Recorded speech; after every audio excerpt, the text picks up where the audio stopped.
хочу поделиться рецептом приготовления морковных пирожен. Морковные пирожные будут очень оригинальные, красиво украшенные. У нас вот получится вот такое красивое пирожное. Подписывайтесь на мой канал, кто еще не подписан. Ставьте лайки, дизлайки. Начинаем готовить.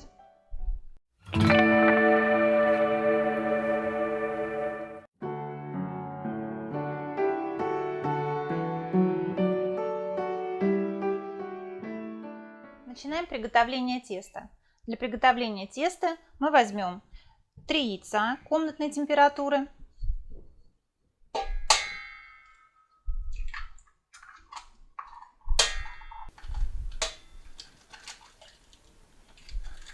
добавляем 150 грамм сахарного песка и щепотку соли. Теперь мы это все будем взбивать до устойчивой пены.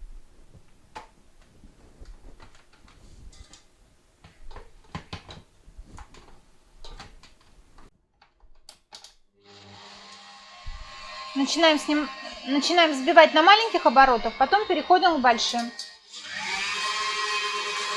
И так взбиваем до пышной устойчивой пены.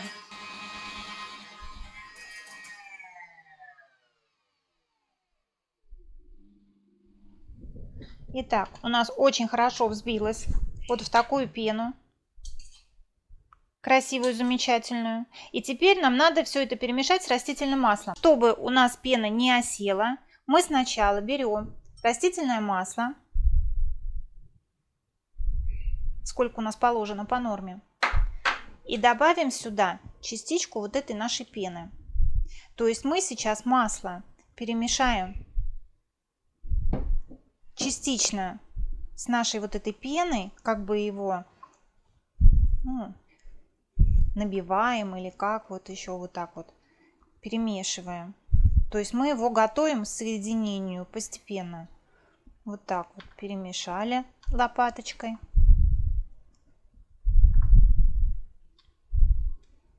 Совсем немного добавили пены, перемешали с маслом. И теперь мы все вот это добавляем. И аккуратненько лопаточкой вмешиваем вот это растительное масло. Пена не должна у нас осесть. И если осядет, но очень-очень мало. Так, соединили с растительным маслом. Достаточно. Теперь мы сюда просеем муку. Перед тем, как добавить муку, предварительно в муку добавим крахмал. Совсем немного мускатного ореха. Он такой, очень такой едкий, поэтому мы чуть-чуть, буквально грамулечку добавили. Разрыхлителя добавим. Вот пакетик. И корицы.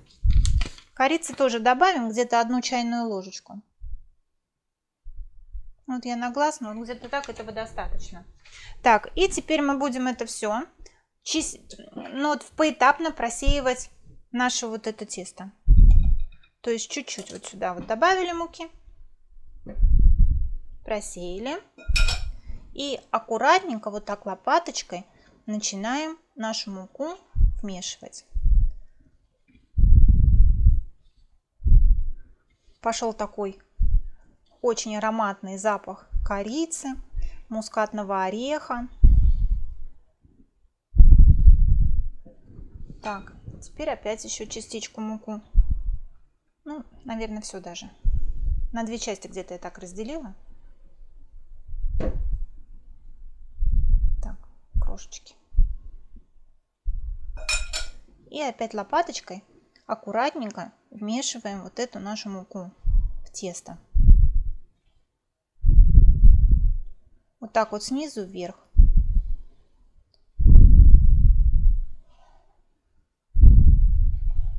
Стараться все как следует перемешать.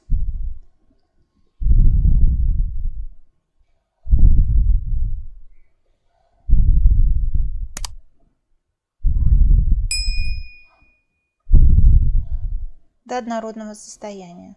То есть надо, чтобы у нас вот это вот все тесто было настолько однородным.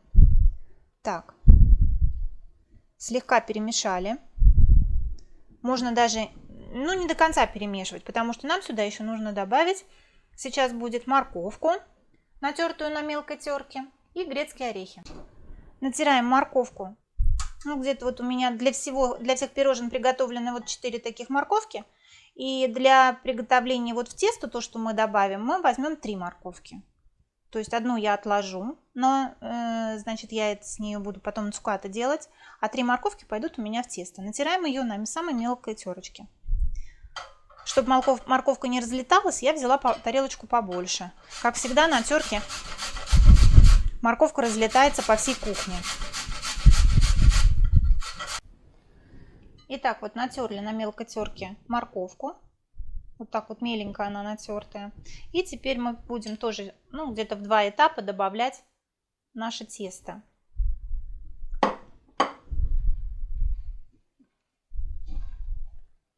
От морковки тесто приобретет такой, при выпечке, такой красивый цвет морковный. И остатки добавляем.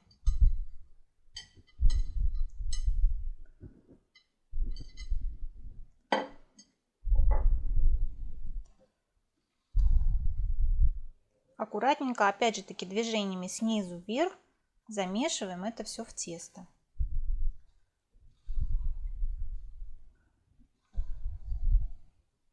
Так.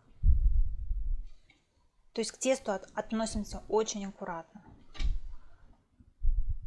Так. И осталось нам сюда добавить грецкие орехи. Орехи мы обжариваем на сковородке. Когда мы их обжариваем, у них появится такой специфичный такой вкус. Очень вкусный аромат. Поэтому всегда орехи перед тем, как добавить, нужно их обжарить на сухой сковородке без добавления всякого масла.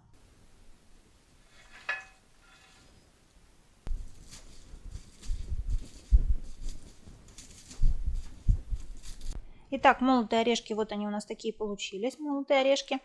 Если вы их поджаривали, только что обжаривали, они должны обязательно быть остыть и быть комнатной температуры, потому что в тесто все продукты мы перекладываем все комнатной температуры. Итак, мы сюда добавляем эти наши орешки и опять осторожненько лопаточкой мы замешиваем вот эти все орешки в тесто. Сейчас можно уже приготовить духовку. Духовку включить до температуры 180 градусов. Выпекать мы будем 25 минут.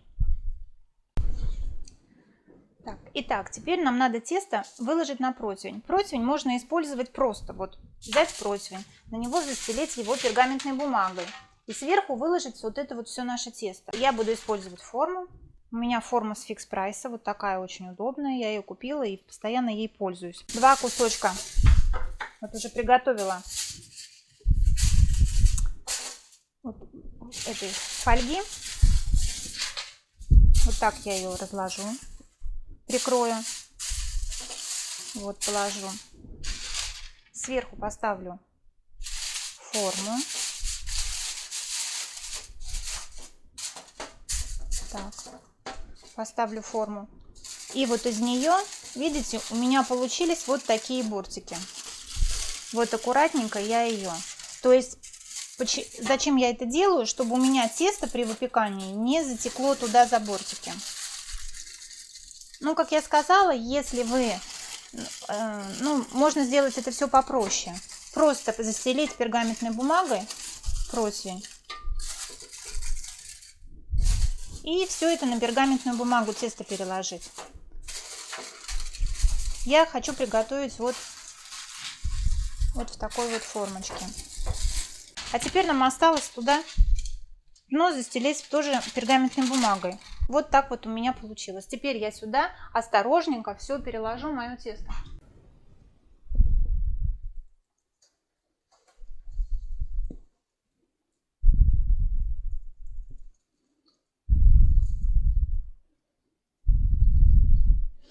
Тесто непередаваемо очень вкусно пахнет.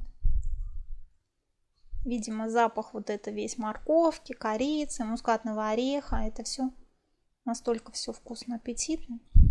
И теперь нам надо постараться сделать, чтобы оно было как можно ровненьким.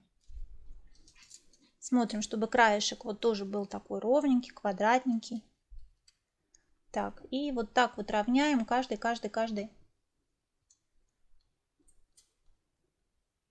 уголочек. Выравниваем, чтобы при выпекании у нас получился как можно ровненький вот корж. Вот так можно даже постучать. Все, теперь ставим в разогретую до 180 градусов духовку на 25 минут. Этого достаточно. Поехали. Итак, пока у нас бисквит в духовке, мы займемся приготовлением крема. Крем мы приготовим из творожного сыра, сливок, 33% обязательно, и вареная сгущенка. Вареную сгущенку я не сварила, я купила готовую в магазине. Отдельно сначала положим 400 грамм творожного сыра и сгущенку. Сгущенка вареная.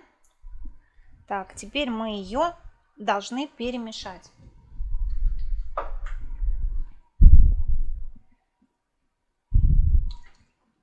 Так, лопатка мне не особо подходит, наверное, я возьму все-таки простую ложку. Так, теперь мы это вот все попробуем все это сделать до однообразной такой массы. Перетереть, перемешать ложкой.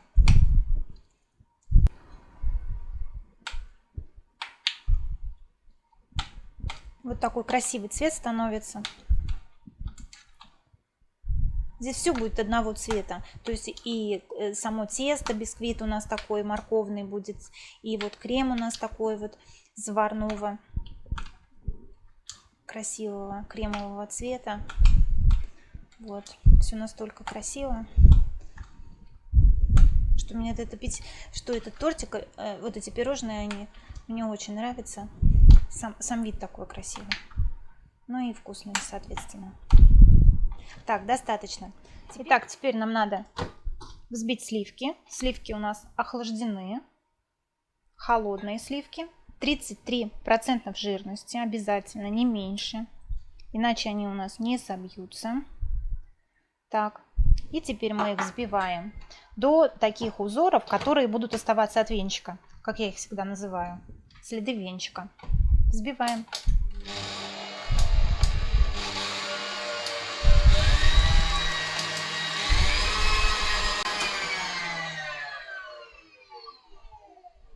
Так, ну вот, следы от венчика начинают оставаться, и это говорит о том, что мы добились вот то, что сливки у нас взбились.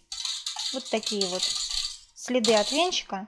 Этого достаточно, вот такие пышные сливки. Перекладываем взбитые сливки в крем.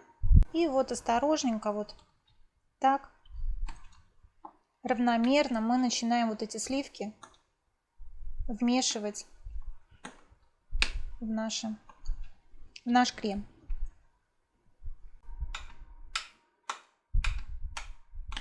Вот он начинает быть таким вот воздушным. Крем светлеет и приобретает такую очень легкость, воздушность. То, что вот нам надо. Крем наш готов. Вот такой вот он у нас воздушный, красивый получился. Теперь мы часть крема отложим в кондитерский мешочек для того, чтобы нам потом украшать наши пирожные.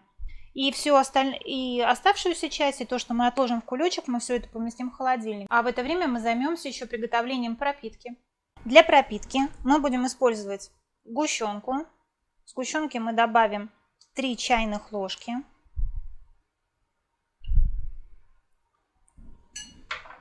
И 3 чайных ложки воды. Ну, где-то так я добавлю на глаз. Это все настолько все вот так вот приблизительно, что она должна получиться не сильно густая, но и не как водичка. Вот так вот добавляем. Вот она хорошо растворилась. Стала такая вот, такая жидкая, можно сказать, сметанка, пропиточка. Ну, для аромата можно сюда добавить какого-нибудь спиртного. Чуть-чуть коньячка или рома. Совершенно немного, не для того, чтобы там какой-то алкоголь был. А так просто для такого интересного вкуса. Просто аромат такой будет. Все, пропиточка наша готова. Приготовим цукаты. Цукаты мы приготовим из морковки. Из одной морковки у нас. Для этого нам понадобится еще сахарный песок, немного воды. Нарежем тоненько вот так вот морковку. Добавляем сюда сахарный песок и воды. Теперь мы это вставим все это на огонь и варим минут 20. С цукатов слили сироп. И теперь на друшлаке мы его оставляем до полного подсыхания. Достали из духовки бисквит. Вот он у нас пропекся. Вот смотрите, даже как хорошо он у нас отошел от всех сторон. И теперь мы обратно снимем нашу фольгу. Здесь освободим. Вот. Освободим его от формочки. Осторожненько. Формочку осторожненько снимаем. Теперь нам надо освободить его от пергаментной бумаги. Мы его вот так переворачиваем. И осторожненько так снимаем. Она очень хорошо снимается. Желательно, чтобы по краям еще вот эта вот жесткая корочка, которая у нас при выпечке образовалась, ее тоже желательно срезать. Поэтому вот я беру вот здесь вот так вот прикладываю. И вот эту вот жесткую нашу корочку я ее всю срезаю.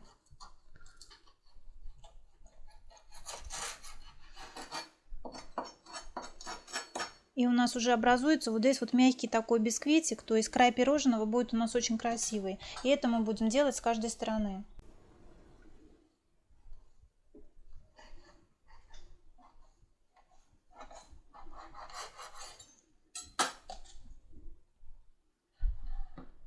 Итак, приступаем к самому такому интересному. Нам сейчас надо, вот приготовленные у нас 3 уже коржа. Я их порезала, вот они у нас одинаковой такой формы. Вот. И теперь мы будем их сначала пропитывать, а потом будем, значит, крем наносить. Значит, берем первый корж. Первый корж мы должны положить пористой стороной. То есть вверх у нас вот такая вот, она маленько твердая, есть такая сторона. Поэтому мы его берем вот так, переворачиваем. И вот такой мягкой стороной, которая была внизу вот пористой, мы будем начинать с него. Сначала мы берем нашу пропиточку. И пропиткой вот так вот слегка начинаем пропитывать.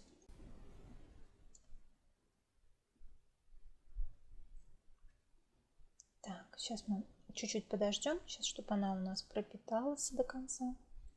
Вот, пропиталась. И теперь мы наносим сюда крем. Крем мы вот достали из холодильника, он у нас такой схватился крем. Вот. Половину мы уже оставили на украшение. И теперь мы где-то вот половину крема делим на один корж и половину оставим на другой. Так, берем вот половинку. И сейчас мы его равномерно распределим по поверхности коржа.